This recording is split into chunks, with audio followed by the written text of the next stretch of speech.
Imagine you're trying to share Jesus with a friend. You've got the right words, the right verses, and the right heart, but they look back at you with blank eyes as if you're describing a fairy tale. Why does the gospel feel unbelievable to so many people today?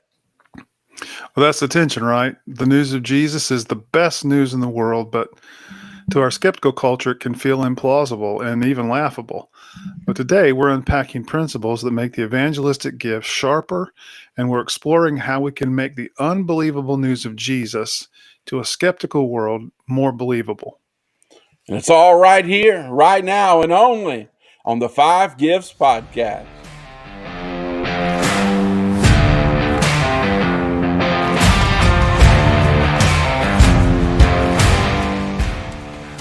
You're listening to the Five Gifts Podcast, a weekly show designed to equip leaders in the Spirit-filled church. I'm Bruce Ritter, and along with my co-host Charles Russell, we offer insights for leading the local church in the fullest expression of Jesus. If you're interested in learning more about practical theology, the gifts of the Spirit, and spiritual disciplines, this is the show for you. Welcome to the Five Gifts Podcast. Well, welcome to the Five Gifts Podcast. We're greeting you Labor Day week, and we're excited to be here. You may be catching us maybe later on a Tuesday afternoon on your drive Wednesday home from work. We're glad that you've joined us. Today, we're all about helping leaders grow in their gifts and learning what it might look like to become sharper, stronger, and more equipped in what God's called you to do. And today we're exploring the evangelistic gift, how it works in a skeptical culture. And we're asking, how can the church live in a way that makes the gospel both true and believable? Charles, happy Labor Day. Welcome to the podcast. Thank you, Bruce. Good to be here. Happy Labor Day to you and to all of our viewers and listeners, subscribers. Man, just hoping everyone has a phenomenal Labor Day today. So with that being said, we kind of get into the episode. Bruce, have you ever had that moment where you're sharing Jesus and the other person looks at you like you're describing some far-fetched kind of fairy tale? Absolutely. Yeah, I mean, if you've ever engaged in personal evangelism on a consistent scale, everybody has kind of that story to tell. I was thinking about that, and when I was a teenager, just a few short years ago, not long ago at all. Uh, Tongue in cheek there, but when I was a teenager, we were having a revival at our church, and so my dad was the pastor, and he had received a call about a young man needing to do some community service, and so they worked those terms out, and Dad invited this young man to come to the revival that night. Well, he needed a ride, and so obviously he said, "Well, son, I need you to go pick this guy up, bring him to church." Absolutely, all right, Dad. So I go pick him up, and we're it's kind of awkward, and but you're small talking, you're chatting on the way to church. We had a phenomenal revival service that night. I mean, it was just great. Couldn't have gone any better. And the Spirit of the Lord was there. You just felt the presence of the Lord, kind of just really thick in the atmosphere. And if you're from a Spirit-filled background, you understand kind of the terms I'm talking about here. But it was just powerful. It was real, and the evangelist that night gave the altar call to come and receive Jesus, and I just knew this was the moment for this guy. I just had a sense that this was his moment in time, that he was to respond to Christ calling him back home. And so I looked at him and I said, "Hey, if are you ready to receive Christ? You've heard the presentation tonight. I just sense like the Lord is here, and he's drawing you." And I said, "Look, I'll are you ready to receive Christ tonight?" And he was like, just deadpan face, no emotion. He says, "No." And that threw me. I was like, what are you talking about? How could you sit in this environment? How could you be in this atmosphere and experience and feel the presence of God and not respond to that? And so I thought maybe he didn't understand me. I said, look, I know it can be a little awkward, maybe even intimidating. I said, I'll go with you to the front. Are you sure? Isn't tonight? This is the moment. This is your time. Are you ready to receive Christ as your Lord and Savior? And the same response, no. And I said, are you an idiot? I didn't say that out loud, but I'm thinking, what's wrong with you, man? I asked him one more time, and it's still the same response, no. And so thoughts ran through my mind of, what do you want to ride home? If you do, you need to go accept Jesus, because you hadn't made it home yet, buddy. And so we go through this ordeal, and finally, I had to put the brakes on and just realize this guy wasn't having it. And it and I mean, I'm an old, aged man here in 50 years old today, on this episode, and I still question that night. How in the world could that guy not have respond to the power of God that was at work, especially in that service? Um, and I think I think it's a question a lot of us as believers ask. How can people not believe? How can people be so skeptical? How can what we have embraced as truth and life be so unbelievable for so many others that we share this life with? But the good news about all that is this: Christianity is the most hopeful, it's the most life giving news ever. And so we can't stop sharing, we can't stop delivering the message. But a reality in the midst of that hope is oftentimes it's unbelievable to modern ears. And and so those are some tensions in this Mhm. evangelistic gift that at least that I've struggled with over the years. And so hopefully in today's episode, we can address some of those things. Yeah, well, Charles, as always, you're right on the money with that observation. And the operative word here is believability, because the gospel is received by faith. It's received by an act of belief. But again, the observation about uh, a faith that you and I, not only do we believe it, we've kind of built our lives around teaching others about it. But we live in a skeptical culture, and they just don't. They just find it unbelievable, and I think that's something for us to take back and to consider. Why is that? And so then, how do we reframe our approach? One of the great missiologists of the last 50 years, Leslie Newbigin, was a professor at Stanford University, a Scottish by birth, and he made the same observation. I just want to share it with our listeners. He says, we have a pagan society whose public life is ruled by beliefs which are false. And because it's not a pre-Christian paganism, here's the key point. But a paganism born out of the rejection of Christianity is far tougher and more resistant to the gospel than the pre-Christian paganisms, which foreign missionaries have been in contact during the past 200 years. And here's what he says. Here, without possibility of question, is the most challenging missionary frontier of our time.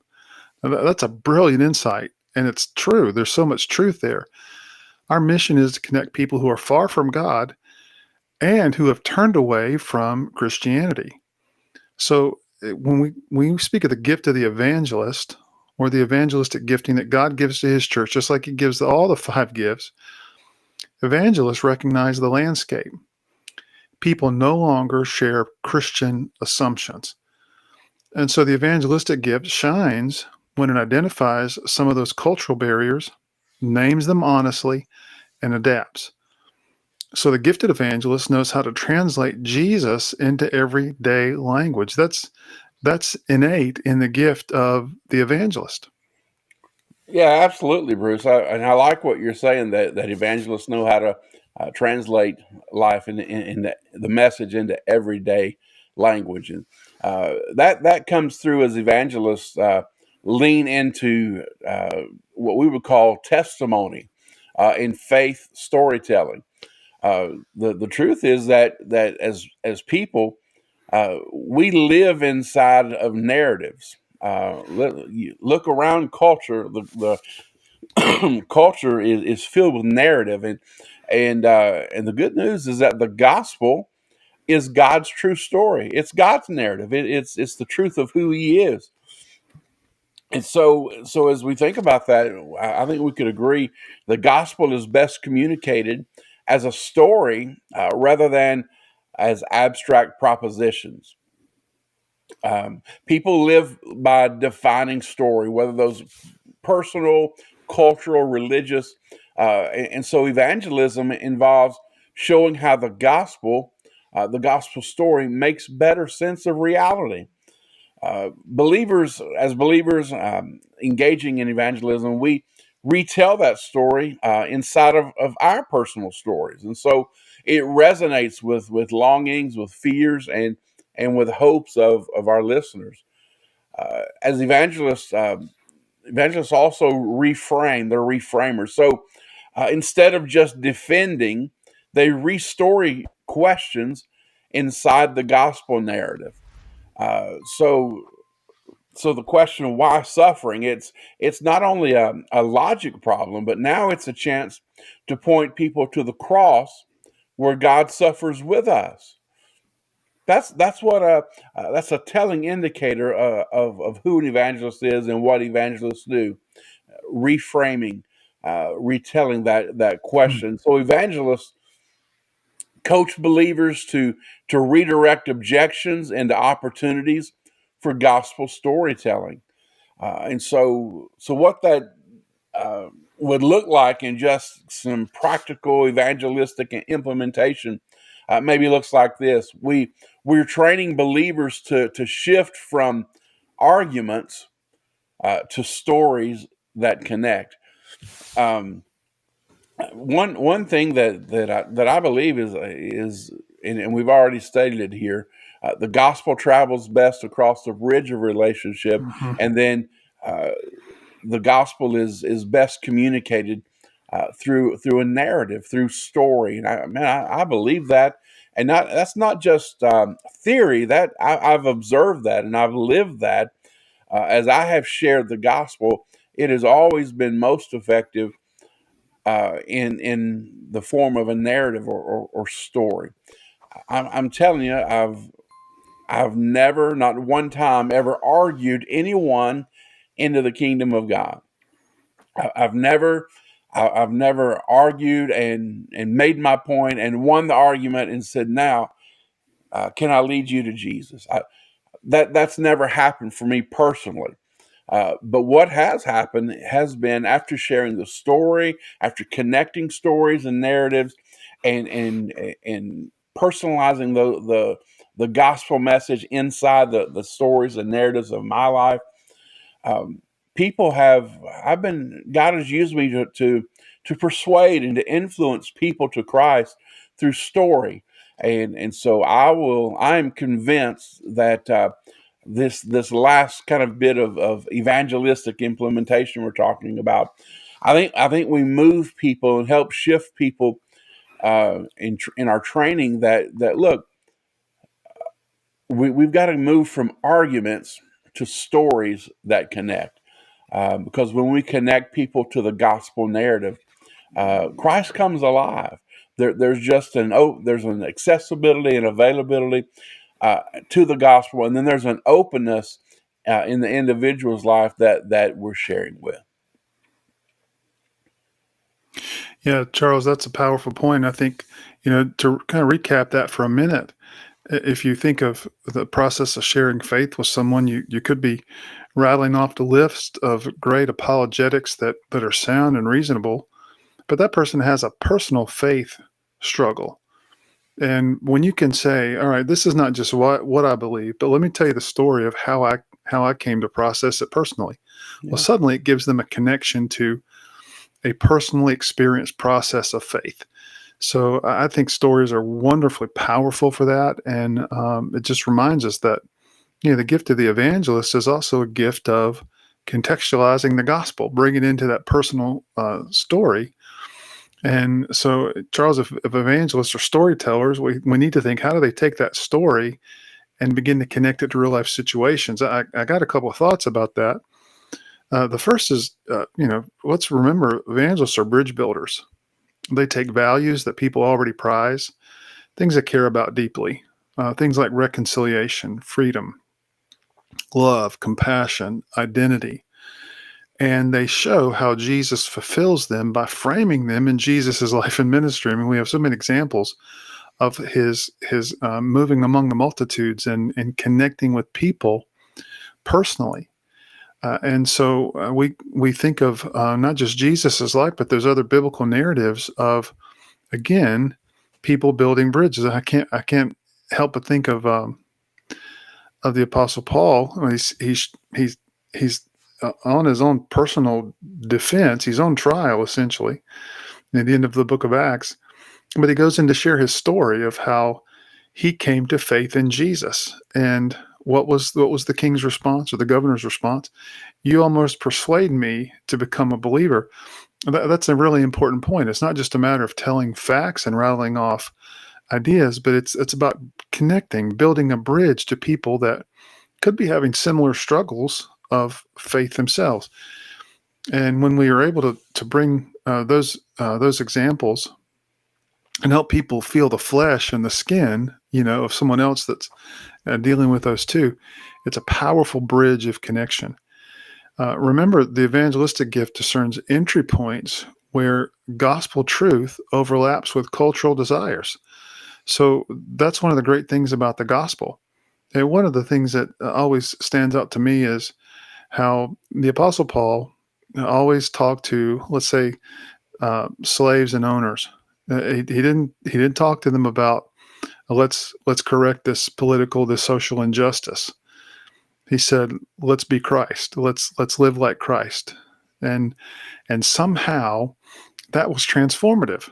It transformed relationship on a personal level, like say Philemon and Onesimus, but it also began to shape the values of how we value the image of God in people. And so while Paul never penned any word that took aim at slavery, in the Roman Empire, it was the values espoused in the New Testament that began to pull down that structure, and it's confronted that structure that injustice in every society. So the gospel has that power, but it has that capacity to bridge both on the personal level, but also, those higher ideals of the people have when it comes to their values. Another thing that I think needs to happen is not just the evangelistic gift discern those entry points, but Charles, tell us a little bit about how the gospel is elevated by hospitality.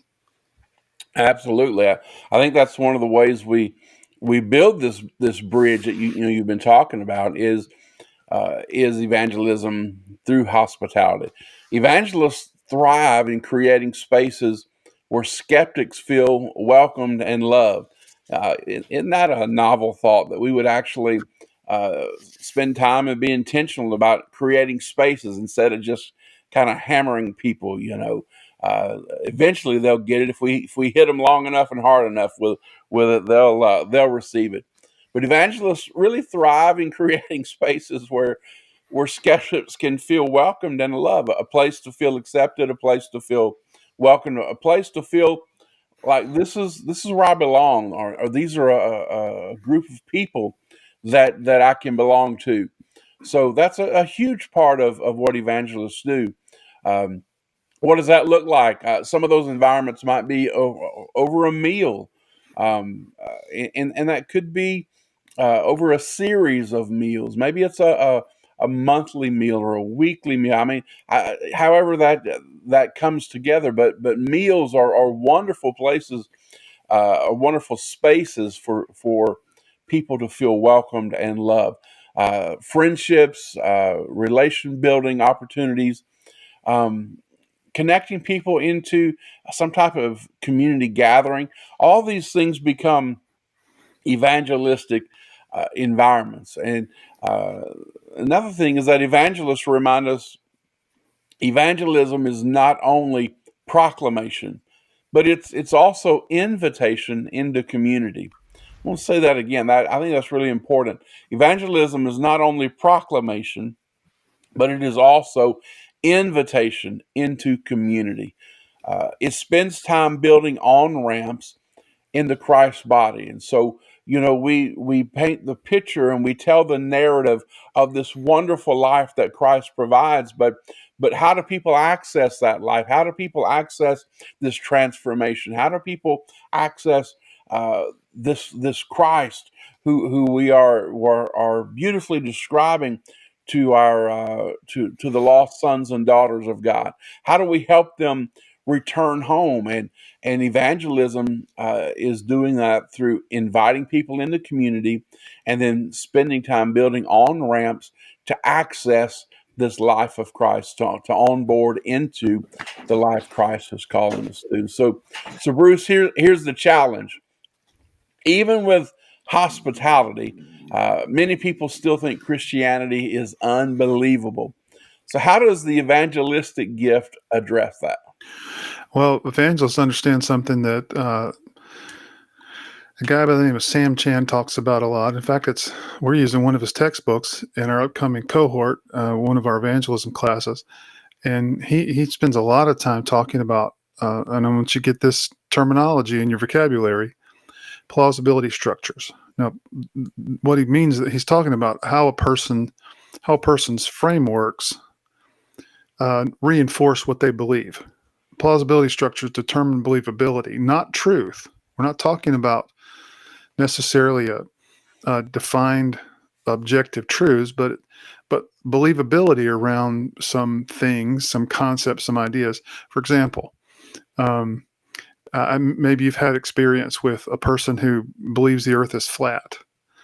Well, if you take that person isolated and you have a conversation with them, some of their ideas, especially if you're not familiar with it, it's strange, it's odd, it seems a little out of step and almost a novelty. But when you realize there's a whole flat earth society, and so when a person who believes in a flat earth gets around other people that believe in that the earth is flat, and they talk about it and they raise their evidence, well, what you're witnessing is their plausibility structure. You're witnessing something not only that they believe, but it's reinforced in a community of other people that have maybe written articles or they've done a YouTube video or something on it.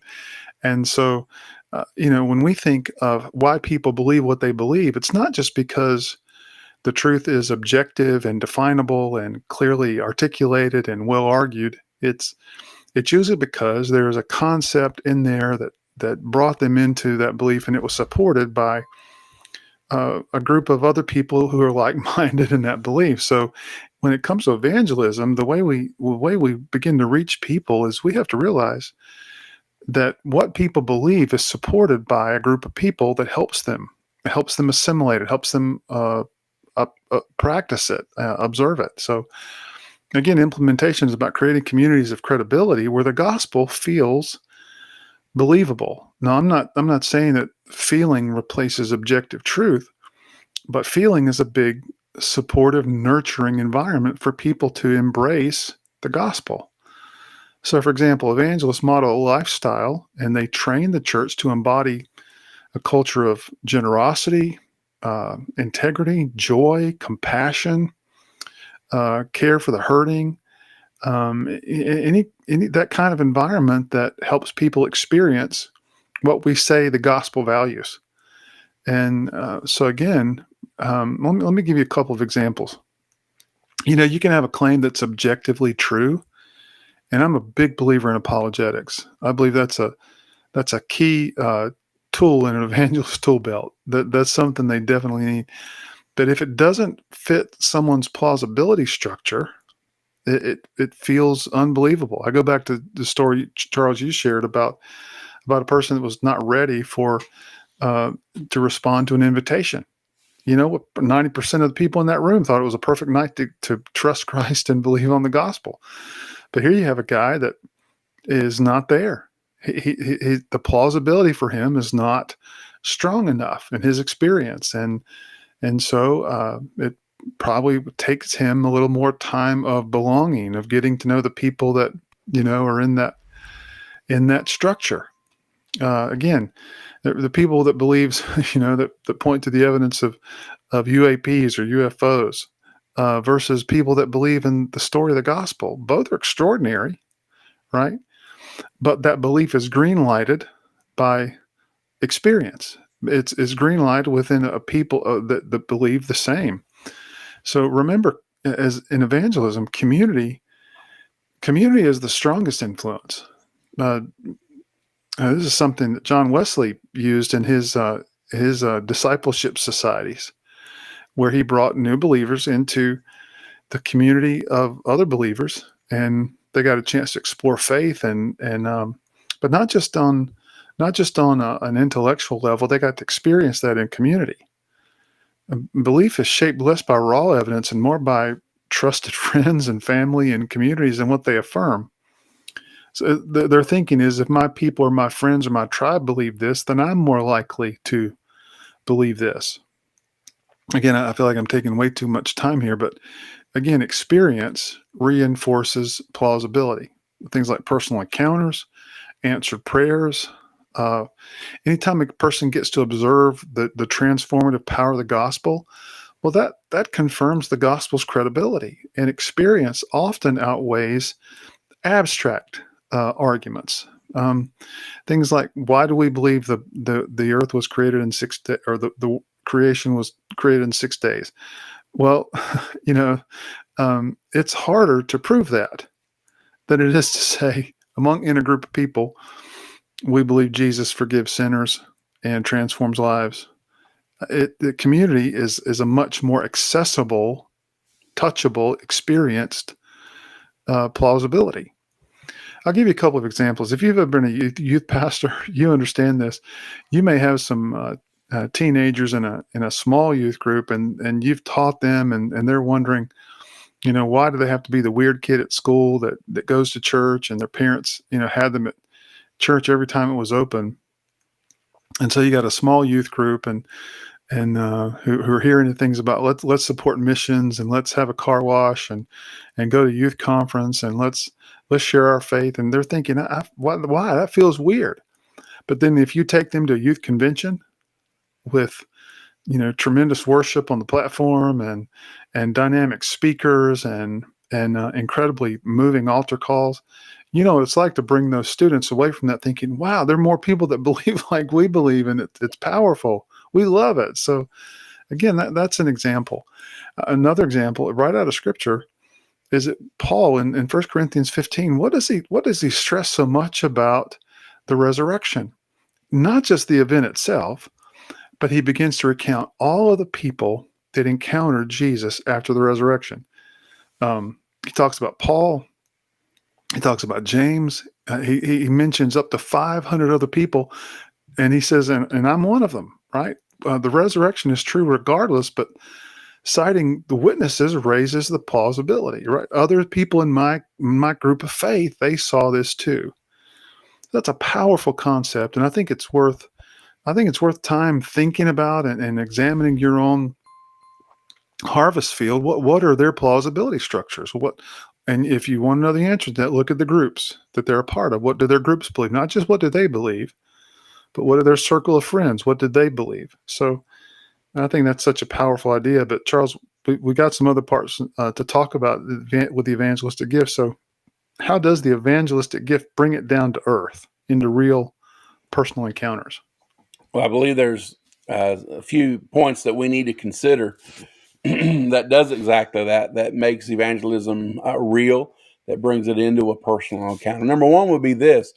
The idea that teamwork is exactly that. It's evangelism is teamwork. It's a team effort. And so the evangelistic gift thrives when working with apostolic vision, with prophetic boldness, with pastoral care, and with teaching clarity. So what we're saying is that evangelism is not some is not just some force that's working on its own in a vacuum.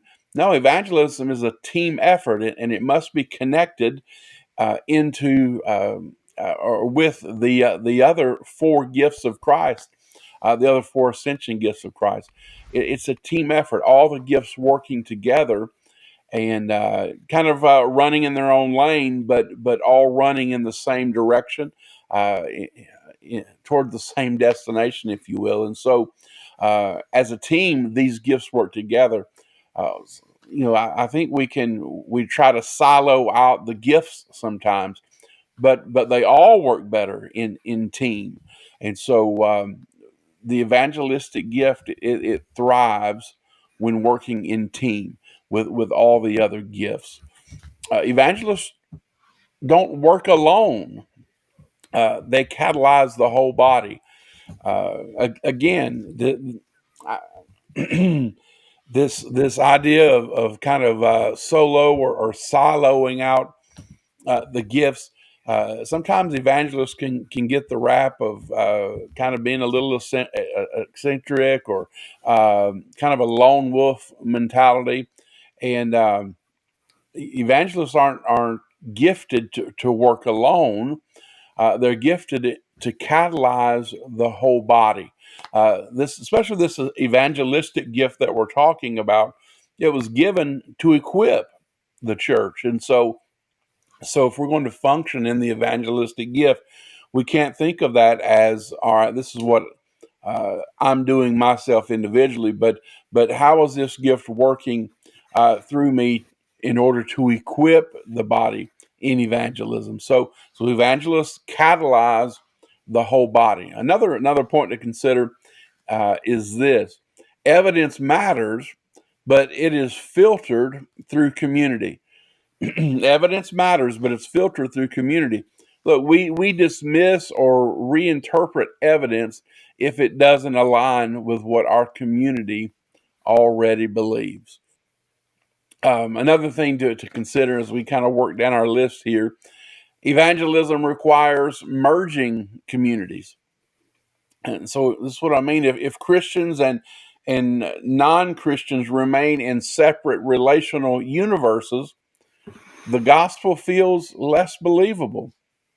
And so there is a merging of these two communities. There is a merging of these of two different. This is a terrible way to say it, I guess, but two different types of people, two different belief systems, where we have to be in relationship. And I know that really kind of goes against the grain of what a lot of people teach and propose. But if we're not connected with people, how are we going to bridge the gap of evangelism to unbelievers? And so, evangelism requires merging these communities together. Um, when Christian and non-Christian friends mix, plausibility rises. Now all of a sudden, faith feels normal and not kind of on the fringe. And so again, when we merge these communities through evangelism, what's happening?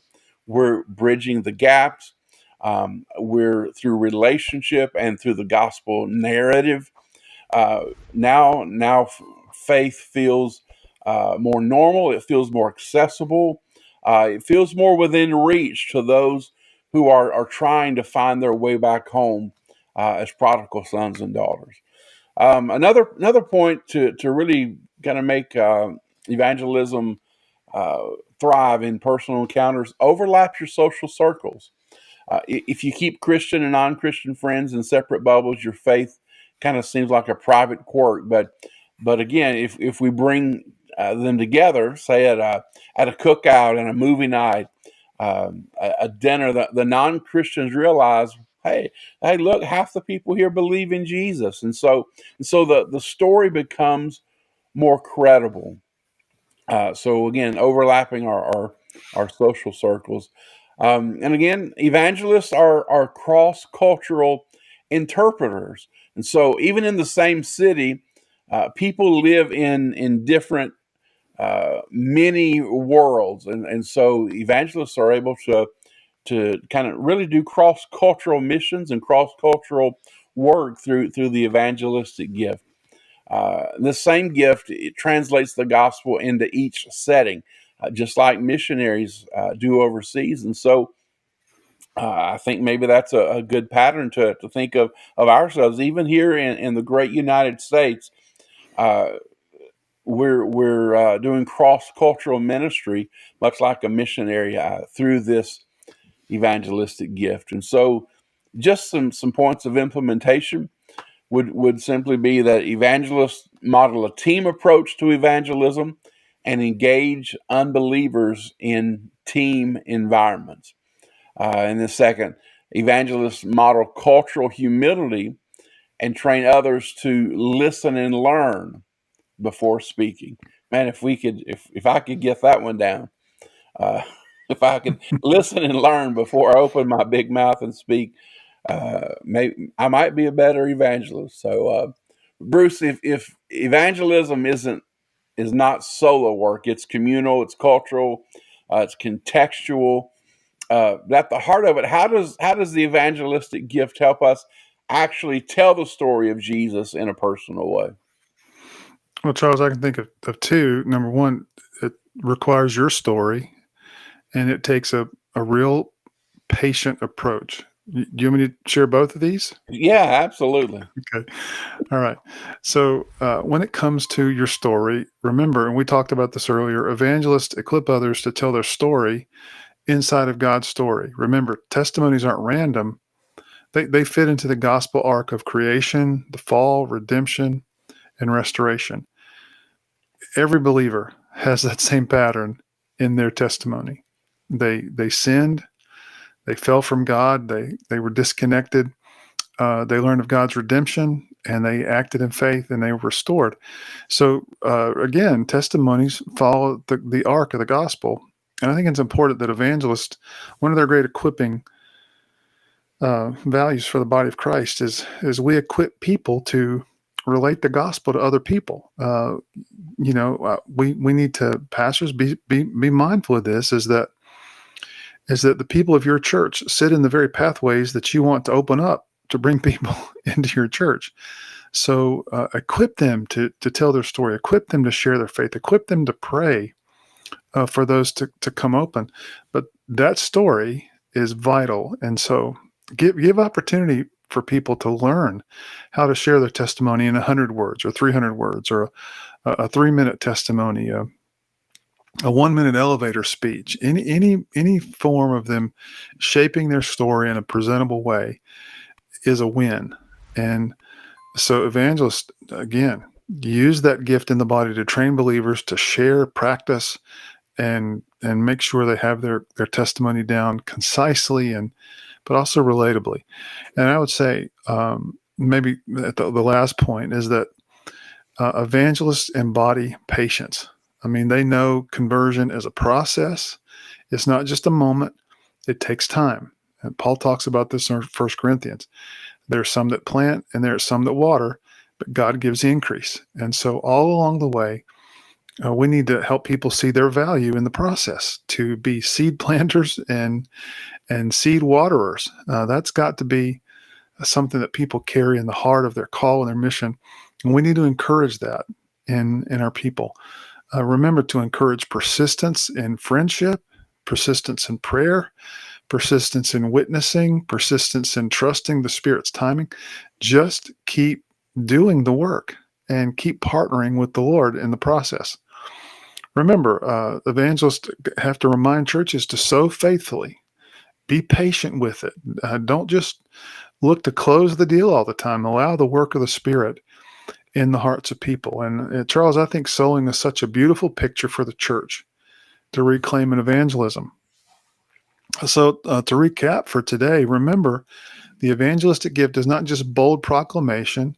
It's a contextual translation of your story, of the narrative of the gospel that's lived out over and over and over again in people who have learned and been redeemed by faith. So remember, contextualize it, tell the story, show hospitality, work with your team, reframe, and show a patience in loving people. And if today's conversation stirs something in you, don't let it stop here. Talk about it with your small group, your ministry team, even your mentor or coach. Please share this episode with someone like your leadership team. Share it with other members of your church or other members of your friend group. Like it and share it, please. Absolutely. And if I could add my 2 cents into what Bruce is saying, subscribe to our podcast. We don't want you to miss any future episodes. So go ahead, take a moment right now, hit the subscribe button, like, follow, all that good stuff. We're endeavoring to build a community of leaders who believe formation and mission belong together. And we want you to be on the journey with us. Also, maybe you're ready for coaching, whether you lead a church, a nonprofit, or a kingdom business. We offer customized coaching solutions for individuals and teams, one-on-one coaching that clarifies your personal call and strengthen your systems, team strategy sessions to align your leaders, your priorities, and your growth rhythms. You can schedule your free discovery call right now at charlesrusselltraining.com or charlesrussellministries.com. Go to coachingcardia.com. You can get in contact with Bruce via that website. Remember, listen, when we live as a spirit-filled community, we make the unbelievable believable. That's our calling. And so we'll see you next week right here on the Five Gifts Podcast. Are you a spirit-filled minister ready to take the next step in your ministry training? The Servant Leaders Cohort will help you earn your BA, MA, or DMin.